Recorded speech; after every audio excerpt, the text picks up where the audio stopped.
I became officially a professional in South Korea actually. When I won my pro card in the NABO WFF affiliation federation. And I started off as a junior. I wanted to, I met the promoter at the gym, and he said, you've got potential. If you win my local shows, I'll fly you to Austria. And for the Mr. Universe competition, and I was 20 years old. I was 20 years old, and I was like, that's awesome. I just dropped everything, just trained. I had 3 weeks prep for the first show, and then another 2 weeks before the Universe show. So I just gave it all I got, and I won the first Junior Mr. Universe, and then the following year. Then after that I won the Amateur Universe, where I gained and they introduced a pro division. And then after that, I took a year off, and then I won the Pro Universe in France, and that was the last show that I did. I had one about a mishap at a competition, and I just got in a fight with my girlfriend, and it was terrible right before for the Mr. Universe competition. And like it kind of messed me all up, and it left a bad taste with me and bringing a girlfriend, because I was always like, I'm gonna have a girlfriend and just take her with me where we're going and do stuff together. So I took her to my show, and it didn't go too well. It was also overseas. It was in Greece, and it made things very hard. But and then I did a competition, and then the next year I did the Universe, and I was single, and I was and I did it no problem. So it was no stress or anything. I just wanted a Junior Universe, and I literally had no money, nothing. I was broke, and so I started landscaping. And then Mum's like, you need a career, blah, blah, blah. Joined the army, didn't like that, got out. And I got a job at, I told myself while I was in the army, okay, I need to get my shit together. I want to work in a supplement store, so I get free protein. I want to try and get a sponsorship, and I want to do some personal training or something like that. So, and that's what I did. This is the only place I didn't have experience was retail. I'd done just about everything else. I didn't know how to, I never sold products or anything like that. But I went there, and they asked me, what do you know about supplements? I said, I've been using this since I was 10 years old, and my dad ran a supplement store. I just said whatever I had to say, got the job, told them that I knew everything there is to know about this sort of stuff, and just kind of learn on the fly, on the go. And then it was a GNC store. So I was one of those stooges. No matter what I was doing, I wanted a job that would be able to still train and stuff. Even when I was landscaping, I'd start at 7:30 in the morning and be on the tools digging holes and trenches all day. I'd be wrecked. At the end of the day, I'd still go to the gym and train, no matter how fucked I was. I'd still do it, And I wasn't. It was hard to be a bodybuilder doing manual labour for a long time. It was very hard to gain weight, right? It was hard to build muscle. Yeah. And it's funny because I kind of winged a lot of this stuff. I didn't have qualifications, I had no experience, but I was good at talking and was able to say that I had experience or convince them that I'd be good for their job.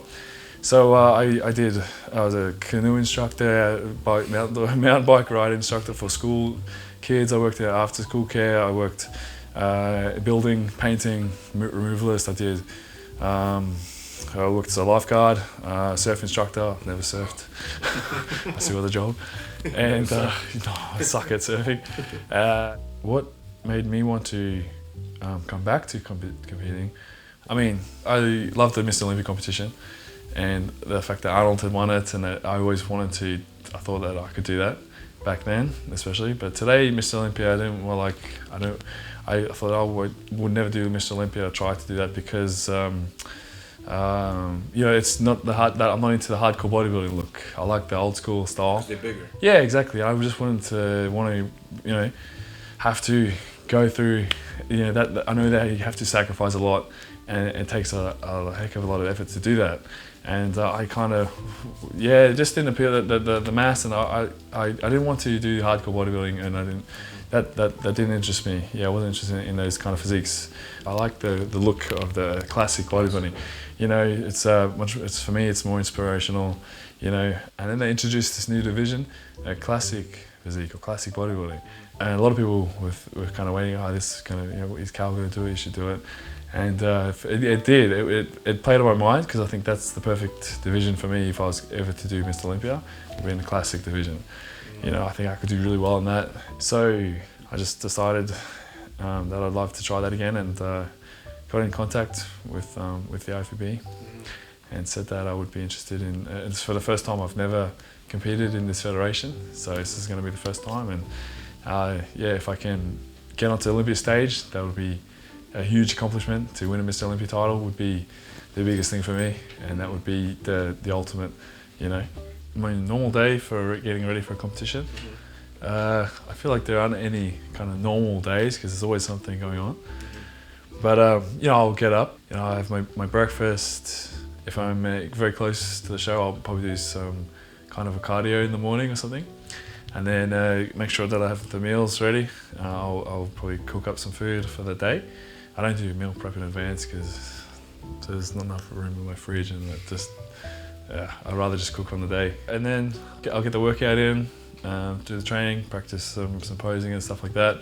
And yeah, but just try and keep very focused. I have to, you know, try and cancel out all other distractions. You know, it's pretty, the blinkers come on. And you know, I've just got to kind of ignore any other stress and just kind of let go of anything. You know, if there's problems and stuff, I try and deal with it as best I can, but not get too worked up or anything. You have to just be cool, calm, and yeah, and just focus on the workouts. So. But bodybuilding, it should be fun. It should be. I think it should be enjoyable. I don't think anything that you choose to do should be like tedious or unenjoyable. If it was, I wouldn't do it. You know, if I had to eat chicken and broccoli every fucking meal of the day, I wouldn't be a bodybuilder because I would probably be unhappy.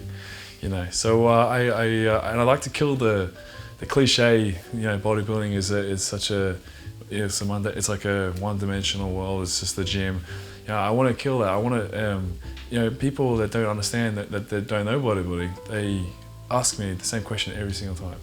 How many hours do you train a day? You must train like 10 hours a day or something. I just no, train for 1 hour, maybe 1.5 hours, maybe 20 minutes of draw-steps afterwards.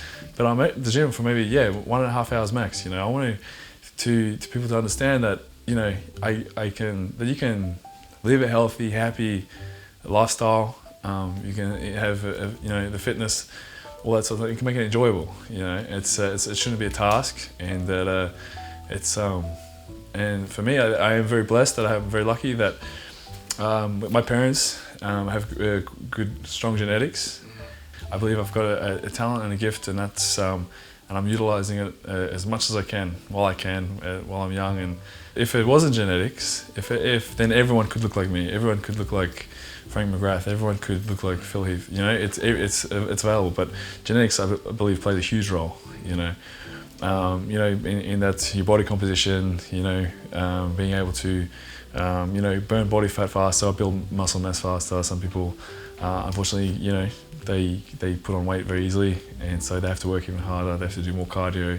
They can't eat the foods that I can eat, and all that sort of stuff. So I think I'm very lucky in that aspect.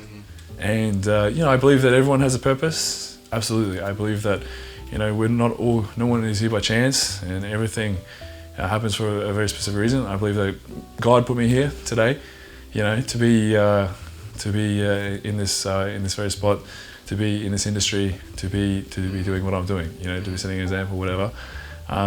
Because I tried so many other things and it just didn't work out. So it's like running water. You can't stop it. It's going to eventually find its course. I think I found my course. You know.